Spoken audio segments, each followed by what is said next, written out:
Bueno, ahora sí podemos comenzar. Mm, Ahí creo que están viendo la pantalla. Bueno, darles la bienvenida a esta nueva edición de Erasmus Mundus Latam Talks. Mi nombre es Zoe Maldonado y trabajo en esta comunidad de personal branding creada por Viviana Rojas, y hoy voy a estar hosteando esta charla con un programa muy especial que tenemos invitado hoy, que es MBUILD, en el clúster de Urban Development. Entonces, bueno, vamos a tener la posibilidad de profundizar y conocer bien en detalle la propuesta de este programa. Antes de comenzar, bueno, aquí Vivi nos dejó una recomendación que es para quienes todavía no están manejando y se sienten tan confiados con el inglés, pueden utilizar una herramienta que nos da Google Meet de generar los subtítulos. Así que ahí les dejo un momentito para que los configuren, pueden seguir esas instrucciones, porque la charla va a ser en parte en inglés y un parte en español también. Ahí iremos mediando un poco. Pero como el inglés sabemos que es un requisito muy importante para los Erasmus Mundus, empezamos ya también a fomentar que se conecten un poco con ese ambiente. Así que bueno, ahí actívenlos. Y ahora sí, contarles un poquito más de este evento. Está organizado, como contaba, por personalbranding.p en conjunto con la Unión Europea de Perú, y es la segunda edición que se hace con el objetivo de comunicar y diseminar estas posibilidades de becas internacionales, específicamente para quienes venimos de Latinoamérica. En mi caso, y al igual que Viviana, somos de esa región y tuvimos la oportunidad de estudiar, graduarnos, y que este tipo de programas nos cambie la vida, así que queremos seguir fomentando esas oportunidades para todos. Y bueno, ¿y cómo es que llegamos a encontrarnos hoy en estas reuniones? Porque personal branding nace de una inquietud que tuvo Viviana, y una curiosidad y ganas también de comunicar su experiencia, y a partir de eso se fue generando una comunidad en redes sociales que fue creciendo y creciendo, y hoy, bueno, llega a 130.000 personas, y hay también participantes en esta comunidad de 60 países con quienes tratamos de intercambiar experiencias, tips, consejos, y bueno, y acompañar también lo que es la preparación para acceder a estas becas. Entonces, esta comunidad también, además de estar presente en distintos canales y redes sociales, también tiene el espíritu de conectar humanamente y en persona, así que también desarrollamos eventos en on-site. Y bueno, como les decía, tratamos también de generar sistemas de acompañamiento para preparar y potenciar los perfiles de quienes quieren aplicar en un futuro próximo a estas becas. Y bueno, muchos de los estudiantes y participantes de estos programas que desarrollamos, bueno, nos brindan muy buenos testimonios, y siempre llegan mensajes con las buenas noticias de que han sido admitidos en los programas Erasmus Mundus. Y esto, bueno, está creciendo y ha ido escalando, y hoy sabemos que la inteligencia artificial es una herramienta más, y nosotras también queremos promoverla como una forma de apoyo para seguir potenciando y seguir integrándolo en el desarrollo profesional, ¿no? Entonces, a partir de eso es que se surgió una, un nuevo tool que estamos generando que se llama Beca, y que, bueno, la idea es que todos la puedan también probar e incorporar. Y bueno, aquí contarles y transmitirles que justamente este tratamos de que estos eventos y estos hitos sean quizás para muchos este momento de descubrimiento y para ir hacia ese futuro que sueñan y hacia el futuro que los Erasmus Mundus también permiten construir. Y bueno, ya pasando más a lo concreto y a nuestra agenda, como les decía, tenemos aquí el programa MBUILD y el día de hoy la propuesta es dedicarnos exclusivamente a que nos comenten en qué consiste, cuáles son sus características, que nos den algunos tips para aplicar y por eso ellos van a tener 20 minutos para hacer esa presentación. Pero por supuesto queremos dar espacio para que ustedes pregunten y se saquen todas las dudas directamente con ellos, con los representantes coordinadores del programa. Así que bueno, luego abriremos ese momento para consultas y también quienes se animen pueden directamente preguntar a través de, o sea, con la cámara, con su micrófono, o bien ir dejando sus consultas en el chat. Así que bueno, eso por mi parte, y ahora sí le doy la bienvenida a Joao y a Juan, que van a estar contándonos más detalles del programa. Hola. ¿Puedo hablar en inglés, sí? Porque Sí. mi español es esto, no es más que esto. Okay, thanks. I'll move to English, and I'll move to English because it's easier for me, although I live in Portugal, which is next door to Spain. So we can speak broken Spanish, but we can do Portuñol, yeah, that's it. I know Portuñol. And so if you want to ask me any questions in Spanish, feel free, okay? It's just more comfortable for me, at least, to speak in English. I feel more fluent speaking in English, okay? So my name is João Postos Martins. I am a civil engineer. I am a professor at the University of Porto, and the University of Porto hosts MBUILD. So MBUILD is an Erasmus Mundus joint master degree in the field of construction. I will present it in a second. I have, of course, a PowerPoint presentation. And with me today is Juan. So Juan is a very recent graduate of ours from Mexico. I will show you in a second what we do, where our graduates come from, and as you will see, and that's relevant for this audience, a lot of our graduates and a lot of our current students come from Latin America. Okay, so many from Mexico, also Brazil, and a few others from other South American countries, as I'll show you in a second. Okay, so if I may, can I just share my screen? Yeah. Yes. So here we go. Is it? Yeah, there it is. Okay, so this is my presentation. MBUILD, the full name is Master in Sustainable Design, Construction and Management of the Built Environment. And the partner universities here are from Portugal. Porto, that's us, we are the coordinators of this master. Universidad de Cantabria from Spain, and THM, which is in Germany, in a town called Gießen, which is also a partner. And so, here we go. Yeah. So one of the things that's important for us, we align strongly with some of the priorities from the European Union. And why should we even discuss sustainable construction? Well, in the EU, there is a goal of becoming carbon neutral by 2050, and a very, very large portion of the carbon emissions overall come from construction, especially for the energy we spend in heating, cooling, and so on, but also for the materials that are incorporated in construction itself. And so there is no way for us to transition towards a greener future without including construction and actually putting it in a very relevant position. So that's one thing. The other is the demand for construction worldwide is growing, and we need to be more productive as well.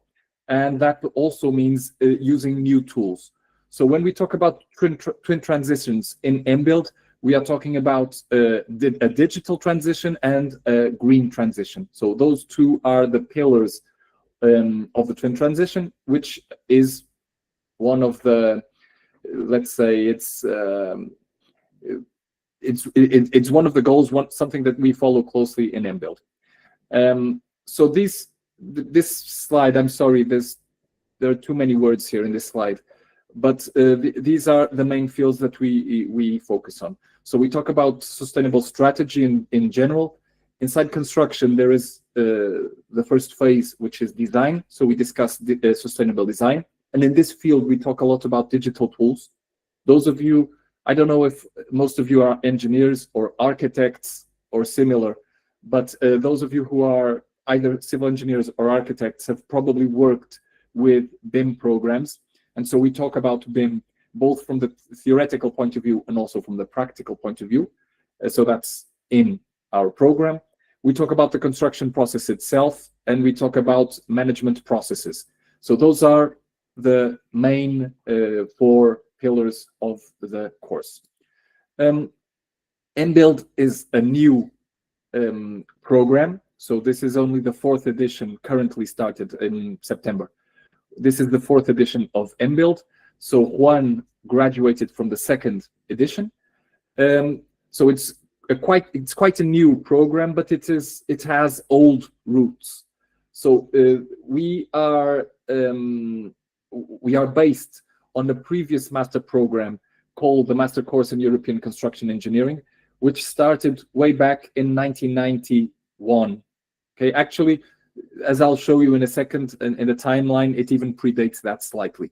So we have, at that time, the University of Porto joined with several other European universities. They created this program. This is the timeline so that you can see. So this started way back in 1989. It became an official master's in 1991. Okay, we had universities from Italy, the UK, from France, from Germany, Denmark, and so on. I started teaching in that master around 2007 or 2008, I believe. And that previous master finished in 2019. At that point, we decided to create a new partnership with the University of Cantabria and THM, and that is the partnership for MBUILD that we have today. We still include several professors from the other universities in our program, and of course, we build on the experience that we gained during that process as well. So these are some of the pictures of the people who are responsible for the master. Myself as director, Professor Jorge Moreira da Costa was the former director, current co-director, and our colleagues from Cantabria, so Dani Castro, Elena Blanco, and Jorge Rodriguez, our colleagues from THM, so Joaquin Diaz, Christian Bayer, Julian Kummel, and Mike Newman, and then the staff that most of our students get to know very, very well, so Miguel and Muriel here at the bottom. Okay, and these are other professors from the University of Porto. So these are the main points of contact for people who join. In the background, we have lots of services that have been very helpful. Some of them, like these, are very relevant. So I point at the University of Porto to help make the stay in Porto and in Europe easier. I mean, it is, several of you have been Erasmus Mundus students. It is, I'm sure, a thrilling experience, but it has to be a challenge for people who travel thousands of kilometers from their home, from their friends and family. And so there are a lot of issues that we have to consider when moving, and these people help us out. That's very important.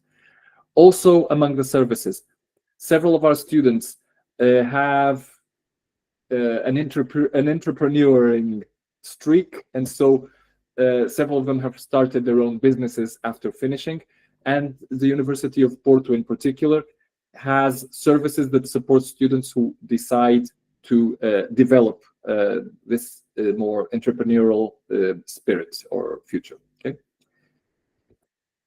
so this is how MBUILD works. There are 4 semesters, so this is a 2-year program. The first semester, first year, is in Porto, so we start in Porto. in the second semester. Second semester here in Europe means, so first semester means September to January, more or less. Second semester, February to July. And so the second semester will be at THM in Germany. Third semester, so beginning of the second year, is in Spain, in Cantabria, in the city of Santander. And in the fourth semester, students develop their dissertations, their master's thesis, and they can develop that thesis in any of the three host institutions. So they will decide. Most of our students currently choose to do the dissertation in companies. Some of the companies offer paid internships, which is very relevant for people who want to help fund their stay, because not all students, of course, have scholarships. Many students are self-funded, and that is something that I will have to come back to in a second. Okay.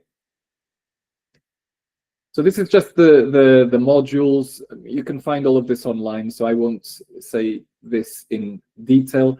But as you can see, especially in the beginning, considering that our students come from very, very different backgrounds, academic backgrounds, cultural backgrounds, there is a lot of work to do in the beginning to get everyone on the same page. Some people have a lot of experience. Some of our students are close to my age, and then we have students who are just out of their bachelor's and who have joined.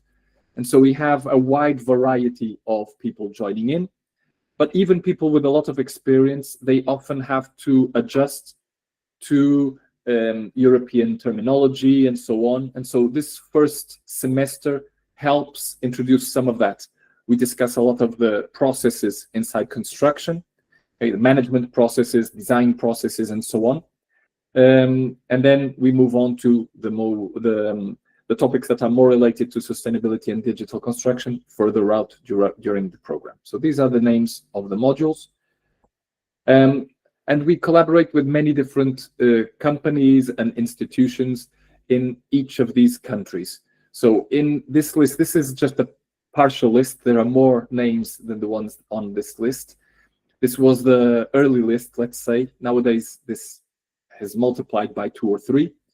And so these institutions and companies, they help us by providing case studies, by providing opportunities for field trips, and they participate in several of the lectures. And perhaps most relevant for most of our students, they provide opportunities for internships and development of dissertations in a company environment.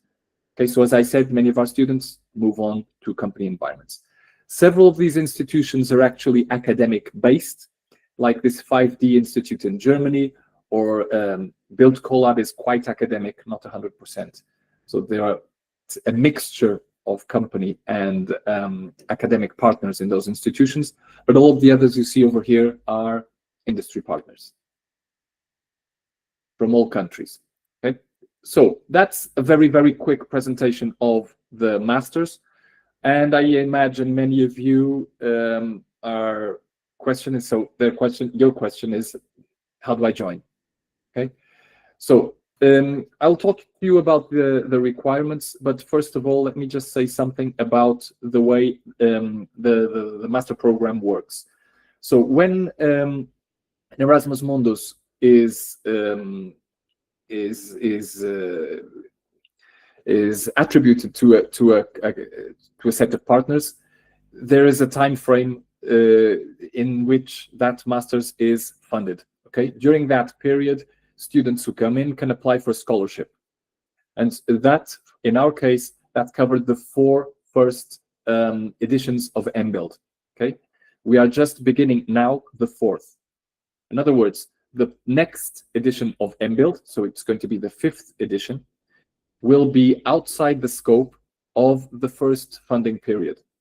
Okay, and this is very important for people who are considering applying to MBUILD, because this means that we will not be able to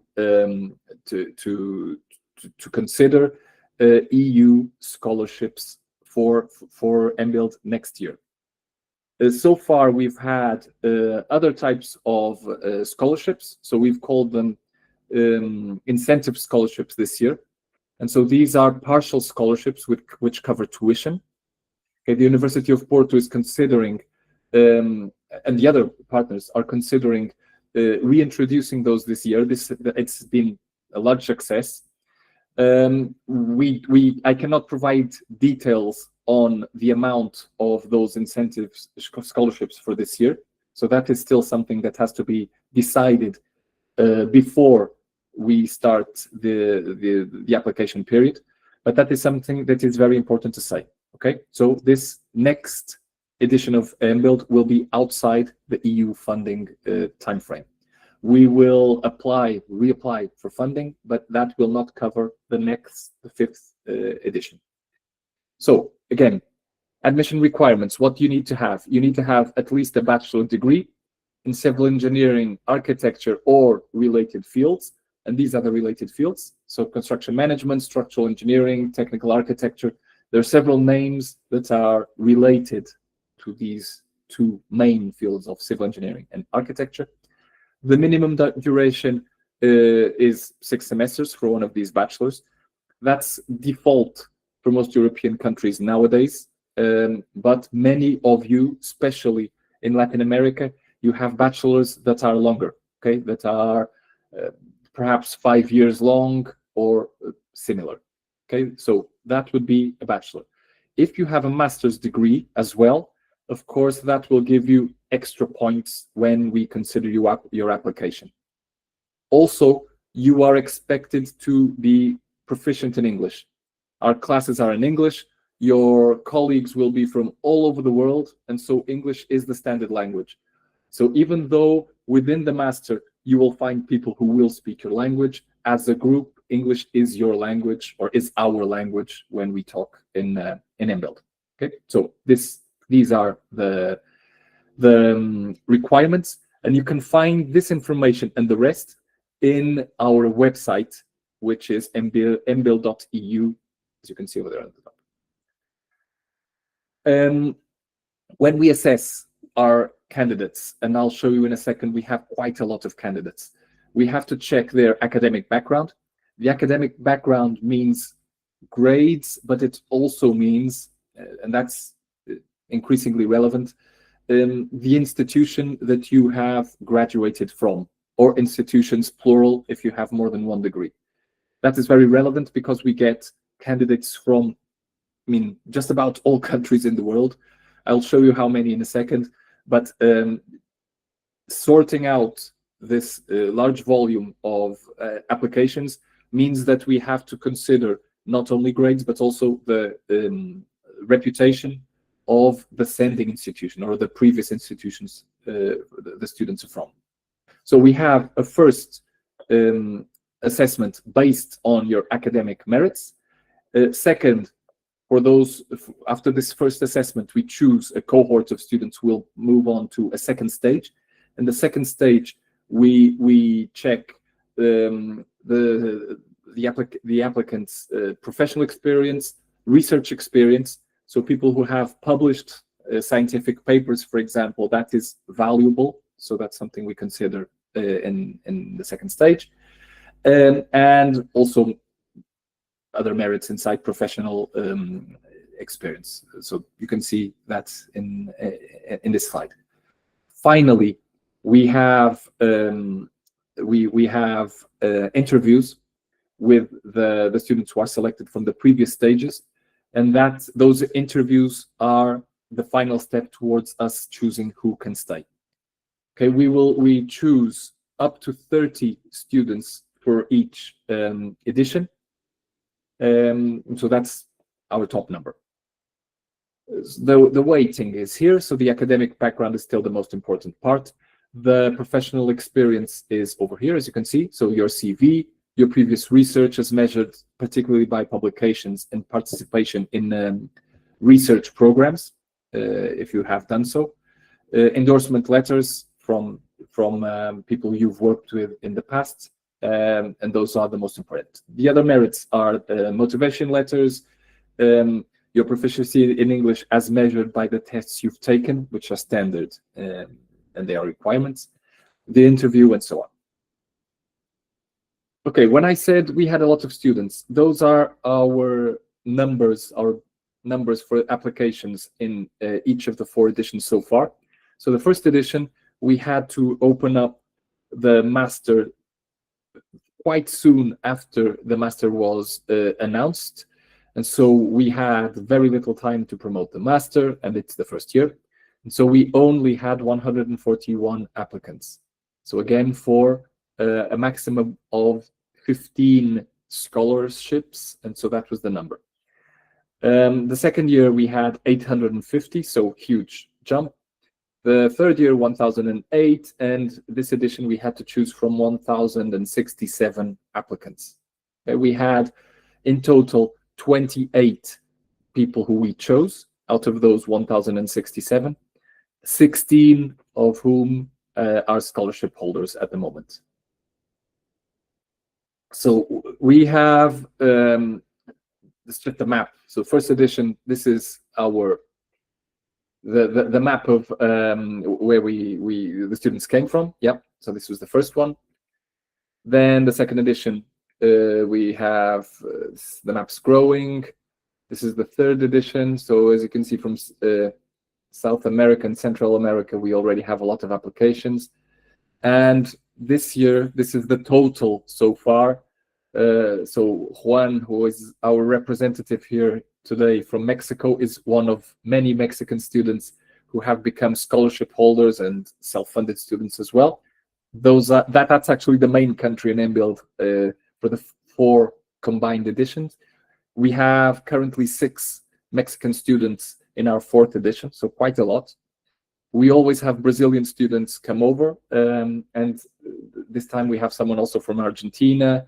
I can't remember which other the Latin American countries in this edition. I'm sorry, I can't imagine. Well, this is the total for the 4 years, so there you go. We're receiving quite a few students from Asian countries as well. So from India, Pakistan, Bangladesh. Also this year, quite a few from China. We've had lots of students from Kazakhstan in the past. And we've also had several students from Africa, in particular Uganda, from Egypt, and a few from the United States as well. So these are just pictures. As I said, this is the 4th edition that's beginning now. We have had 2 finished. So we have 2 graduation ceremonies. There were 2 classes. This is the first one that finished in 2024. Okay, so it began in 2022, right? And so these were them. This was the smallest cohort we had. As I said, we had very little time to prepare this edition. This was the first edition. So the second edition finished in September, and Juan is somewhere over there in the middle, and so am I. I can't find myself over there, but I'm somewhere there. I'm behind someone. So that was in Gießen in September. And so the first year was in Porto. Second year, the graduation ceremony was in Germany. The third year will have their graduation ceremony in Spain. And the 4th edition, who have just started, will come back to Porto for their final, for their graduation ceremony. And so there's not a lot of other things I would like to present before having Juan say a few words. Let me just show you. So that I would love to see you here perhaps next year. So this is a picture of the city of Porto. This is from one of these touristy websites. I would love to host some of you at least in the city in 2026. And I am, of course, happy to answer any of the questions you might have. We've had, that's the website, mbuild.eu, which redirects to the website that you can see the address over there at the top of the slide. My name is João, so João Poças Martins. I'm the director of the master, and that's my email. So any questions that you might have and that are unable to ask today, please feel free to contact me at any time there. Okay, just to finish off, some of these pictures from the first year at least. These are, I think, and probably Juan and Zoe and Viviana will probably be able to be better at explaining this than myself. But the Erasmus, the class becomes, I think, in almost a literal sense, they become very, very close. They become families. And so the fact that they are extremely diverse in the beginning, it's very interesting to find the differences in terms of culture that everyone has. But it's amazing how quickly people gravitate from their original, perhaps focus points of people who come from different, similar backgrounds, to very quickly to finding friends from anywhere in the world, from different religions, from different cultures, different languages, different professions, different ages. And so all of a sudden they are very, very close. And I've seen this in all of the cohorts. Juan's was very close. I think all of them are. And so all of these are from site visits. This is in Germany, from classes, from conferences. We send our students to conferences where they present, which is very important. I mean, don't forget, many of our students, well, in our case, half of them more or less end up becoming PhD students after finishing their master's degrees. And so we try and look out for them in that regard, try to improve their academic CV so that they are, they can try at least, or aspire to get PhD scholarships later on. And so many of our first year students are currently PhD students in Portugal, in Spain, in the UK, in Switzerland, in Iceland, one of them.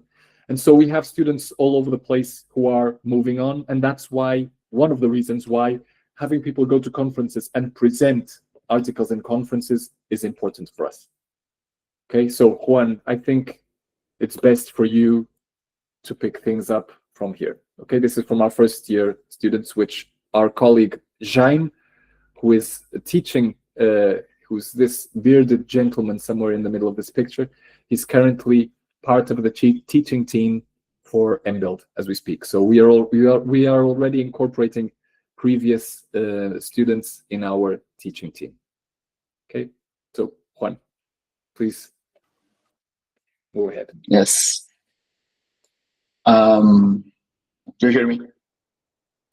Sí. Sí, ¿puedo continuar en español o I can continue in English? I don't know.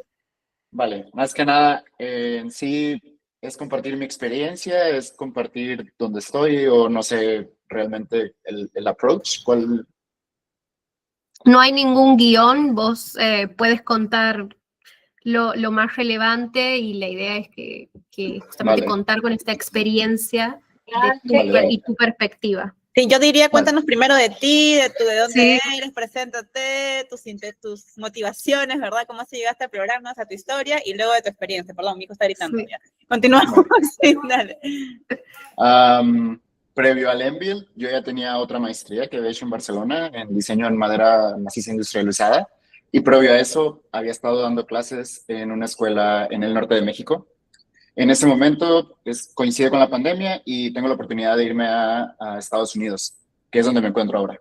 Y comencé a trabajar con firmas locales como architectural designer, ya que no soy licensed architect en Estados Unidos.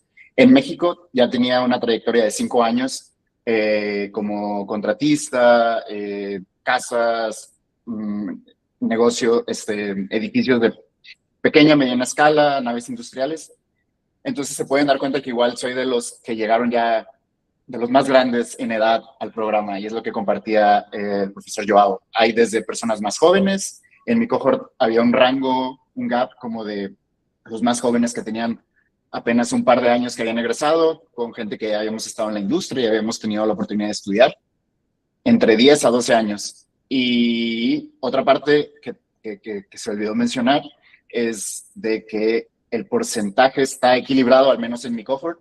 Eran 2/3 ingenieros civiles y 1/3 arquitectos. Y durante todo el programa trabajamos arquitectos con ingenieros. Y eran 2 ingenieros con un arquitecto. Y fue desde el principio hasta el final, en la mayoría de las asignaturas, pero específicamente en una desarrollamos un proyecto, como se hace en cualquier oficina, de llevarlo desde el concepto hasta el proyecto casi ejecutivo. Y ahí fue donde me regreso a por qué apliqué al MBUILD, es porque había tenido la oportunidad de dar clases de ecodiseño y ahí, aparte de estar en la industria, me di cuenta del daño que estábamos haciendo como la industria de la construcción.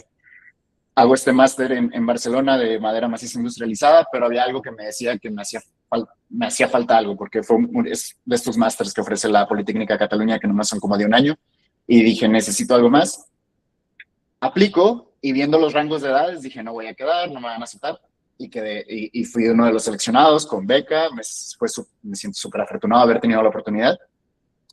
Y llego al programa, veo gentes de todas las edades, veo ingenieros civiles, veo arquitectos, y es como lo mencionó el profesor. Al principio es una mezcla de culturas que no sabemos cómo interactuar entre nosotros, pero en menos del mes, a los 2-3 meses, terminando las primeras presentaciones, ya es una familia. Y es una familia que a pesar de que todos, o la mayoría, somos muy pocos los que no nos quedamos en Europa. La mayoría está en Europa haciendo PhDs o se quedó integrada en la industria. Y aún así seguimos todos en contacto, seguimos escribiéndonos, seguimos dando dónde estás tú, qué estás haciendo, a dónde vas. Y al mismo tiempo se genera, como también lo mencionó el profesor, una especie de, te das cuenta con quiénes puedes trabajar después del programa. Y aún así yo sigo colaborando con un compañero.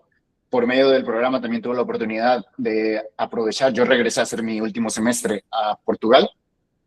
A pesar de que fue una investigación meramente académica, estuve en contacto con la industria y regresé ahí porque había estaba la oportunidad de imprimir con tierra, así como suena. Aunque suene un poco absurdo, en vez de imprimir con concreto, podemos imprimir casas con tierra. Las pocas instituciones de investigación que están haciendo esto en el mundo, puedo decirlo, es Italia, Estados Unidos, España y Portugal. Y la parte que lo está haciendo en Portugal está en un laboratorio de la Universidad de Porto. Y regresé ahí a trabajar y trabajé durante 6 meses en mi proyecto de tesis. Y durante estos 6 meses también, durante los programas que ofrece, aparte de la Universidad de Porto, hay programas que ofrece el país para las instituciones académicas. Pude ir a una semana de emprendimiento en MIT, que fue algo así que fue de mis highlights durante el programa. Y estuve una semana en MIT, conocí gente del resto de Portugal que también tienen la curiosidad de emprender, y fue combinando mi experiencia previa. Ahora estoy de vuelta en Estados Unidos y aparte de que estoy aplicando ya diferentes oportunidades laborales donde puedo aplicar lo que sé de sustentabilidad, a la par comencé remotamente mi PhD con la Universidad de Porto para en un par de años, 3, volver de lleno y poder hacer mi parte práctica, y al mismo tiempo, con todo lo que aprendí de emprendimiento durante el programa y la experiencia que tuve de estar expuesto en el ecosistema del MIT, también sigo desarrollando esa idea. Y en cuanto a la experiencia durante 4 semestres, es salir de tu zona de confort, hacer amigos que van a ser para toda la vida, una especie de familia, y conocerte a ti mismo, porque también vas a generar un montón de resiliencia durante esos 4 semestres. Vas a estar expuesto a retos, pero al final te das cuenta que vale 100% la pena. Ese sería mi aporte. Gracias, Juan. La verdad que es muy interesante todo tu trayecto y seguro es una inspiración para muchos y muchas de las que están en la charla. Así que, bueno, espero que haya despertado también más curiosidad y más interés. Entonces, bueno, abrimos este espacio para preguntas, para dudas. También si surge algo más que quisieran agregar, Joao o Juan, no hay reglas para este momento. Sí, no, para mí, creo que no tengo nada a ayuntar ahora, pero si tenéis cuestiones a colocar, estoy disponible más tarde si queréis. Si queréis contestar ahora, preguntar ahora algo, puedo intentar responder en inglés o español. No, pero está muy bien el español. No, no está. Sí. A ver. ¿Pueden levantar la mano? Pueden levantar Sí. la mano si es que tienen preguntas y yo les recomiendo que aprovechen en preguntar todo lo que tengan dudas, ahorita aprovechen que tienen a Joao aquí, que es el director del programa, o sea, no saben la oportunidad que es eso para enterarse de todo, así que denle. Ok, hay una cuestión de Ruth. ¿Sí? ¿Sí? Sí. Ok, Ruth, te voy a contestar en inglés, ¿vale? Es más fácil para mí. Aún no completó el test de B2. Okay, so you don't have the B2 level. You don't have the tests yet. Okay, even if you don't, if the test is quite easy. Okay, one of those online tests, the TOEFL. I don't know if you pronounce it like that, but if you look up some of those online testing sites, those are perfectly acceptable. So you don't need to have a full course for that. And B2 is quite acceptable. So if you cannot complete a B2 level, honestly, it will be very challenging to manage in an international environment. Okay, so B2 is useful. You can do it in a few days online. Someone is asking if se puede postular siendo bachelor as a student, right? So if you're finishing your bachelor degree, yes, you can. Okay. It usually in the list, people who have already completed their degree are have a bonus. Okay, people who have finished degrees have a bonus when we are assessing it. In any case, it's possible to apply if you will have your bachelor complete by the beginning of the masters. So when you register in the masters officially, you must have your bachelor complete. Okay. Algunos programas ofrecen los contratos de profesionalización. Se aplican. Okay, I think I understand. I'm not sure, but some of the programs. Okay, the program itself will not offer professional contracts, but many of the students, and Juan perhaps will be able to, although he didn't do that himself, several of his colleagues have had practical experience inside companies. In some cases, they were unpaid internships. In many cases, they were paid internships, okay? And nowadays, a lot of our students are even working remotely. So this year, there are several remote working opportunities. And so some of the students travel from one country to the other while remaining engaged with a company in Portugal or Spain. And so that is helpful, especially for self-funded students. So self-funded students, this is an important way for them to help fund their stay. I mean, staying in Europe is not cheap. We know that. For 2 years, living in 3 different countries, so it's not cheap. So it's an investment in your future. Many of our students end up living and working in Europe, but not all of them, as many move to either back to their home countries or they move on to other countries outside the EU, but most of them end up staying. So I understand that these practical internships that are paid are sought after, and we try and help our students whenever possible. The University of Porto and Spain, and I think THM as well, they have services that can help out students who look for practical experience. Okay.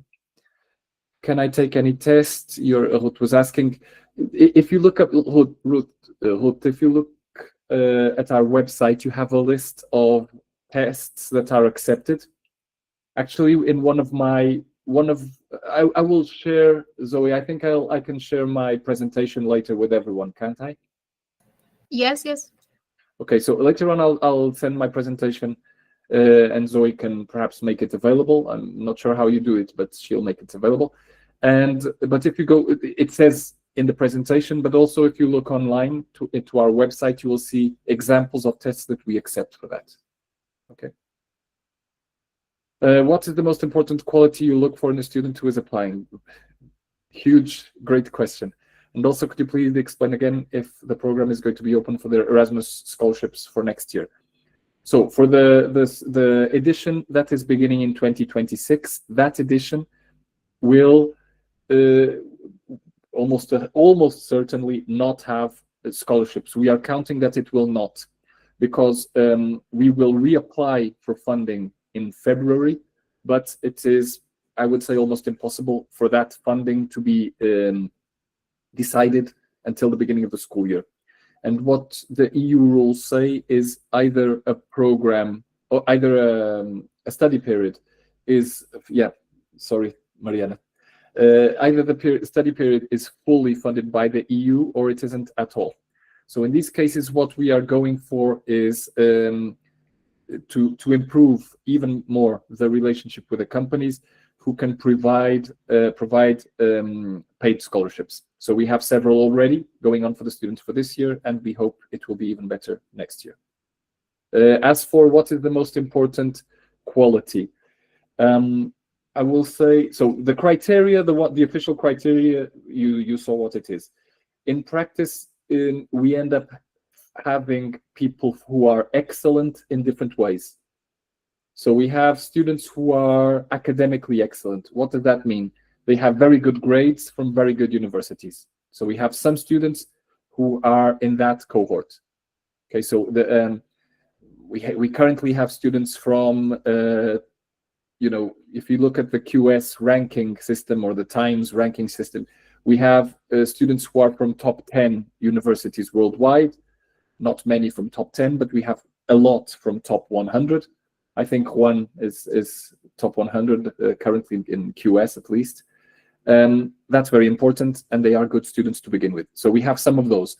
Often those students are quite young as well. So we have students, this year we have an American student who is just fresh out of her bachelor's. She comes from a good university with good grades. She's in, even though she has no professional experience or no relevant professional experience. We have students who have long professional experiences. So they're over 40. They've managed projects. Some of those projects are large and relevant projects. And that's another group of people who we have working with us. So people with experience. And then we have, I'll say, a third group who have a plan that is so interesting, okay, and it's something that is coherent with their life. So they are people who have been involved in projects in their country, not necessarily professional programs, but not necessarily professional programs, but like with NGOs, so organizations that are related to sustainable construction. Those are usually highly appreciated too. Okay, so those would be, I'm sorry, this is not very precise the way I'm answering, but the truth is we have several types of people who are excellent in their own ways. I mean, I consider, quite frankly, all of our students to be excellent, I'm glad to say, but they are not excellent in the same ways, okay? And lastly, what do we see in the motivation letters? Motivation letters are often, this relates to what I just finished saying. So for some of the students who are clearly academically very strong and so on, as long as their academic profile is related to what we need in MBUILD, the motivation letters are not so critical for those students, if I can say so this way. But when students are trying to show that they have a personal route, like the ones who have developed, this year we have, as an example, one of our students is from China. Back in her hometown, she developed a program as a volunteer. She was the developer of a program that was strongly related to sustainable construction for local populations. We had another student like that who did a similar program in Africa. So she was from Kenya. And in those cases, the motivation letters, they clearly support a personal profile that's related to the main fields of MBUILD. In those cases, that's critical, okay? If you're a strong researcher, if you have a strong academic background, then it's easier at least to provide a simple motivation letter that says, I'm interested, as you can see from the course that I've taken so far, or from the job I've had so far. So in those cases, motivation letters are more like, a statement of past experience. I'm not sure if, Freddie, if I've answered? I hope so.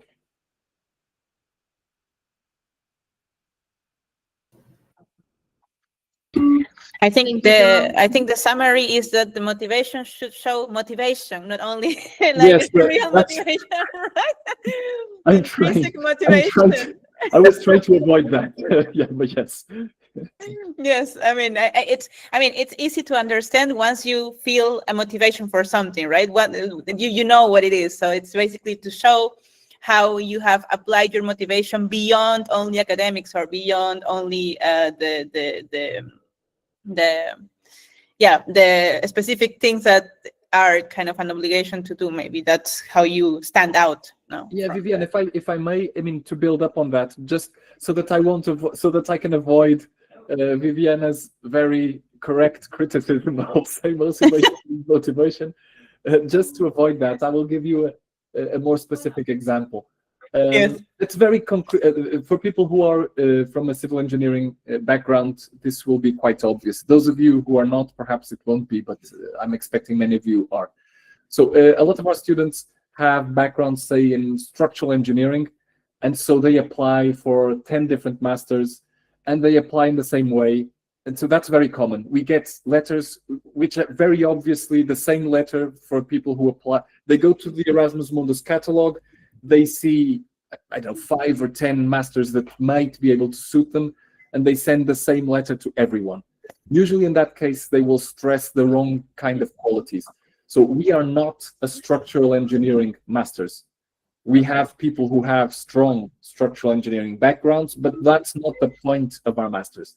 So if people show up using a motivation letter, or even worse, in an interview, if they're selected for another stage, and they go on and on and on about how relevant structural engineering is for them, without at least setting inside a sustainability background, then I mean, that's not what we're looking for.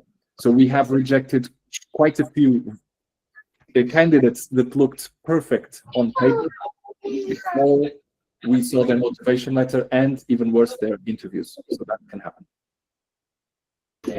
Thank you very much, Joao, for the clarification and the preciseness of the tips that you're giving.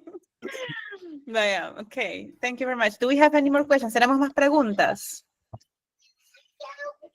Ok, si no tenemos más preguntas, creo que podemos happily close this session. Podemos cerrar esta sesión. Mi Spanglish y mi portuñol están pero en su máxima expresión estos días.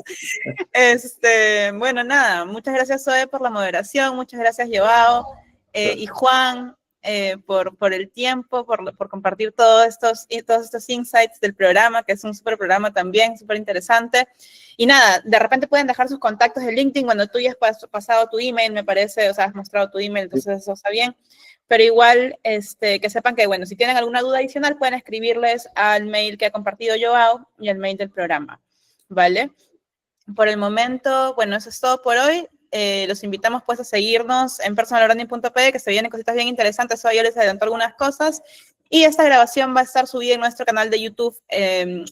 Ahora vamos a compartir el link. Les voy compartiendo el link de una vez para que ustedes puedan seguirnos y estén atentos a la grabación. Los vamos a subir en estos días. Ya están la mayoría de videos subidos. Igual vamos a crear una landing page chévere de esto. Pero bueno, por el momento ahí pueden encontrar las grabaciones, las encontrarán ahí, estén atentos. Y bueno, muchas gracias, Joao, Juan, por el tiempo, y los esperamos el próximo año. We wait for you next year as well to keep talking about MBUILD. I give you a hug. Ya, bye, bye. Ya con la confirmación de la nueva ronda de... Claro, por supuesto que sí. Buenísimo. Gracias, muchas gracias a todos. Chao. En Oporto. Gracias, Zoe. Buenas noches. Sí. Nos vemos en Porto. Porto es una ciudad de ensueño. Me encanta Porto. Ay, qué lindo. Chao. Invítennos a Porto, Bueno, vamos. sí.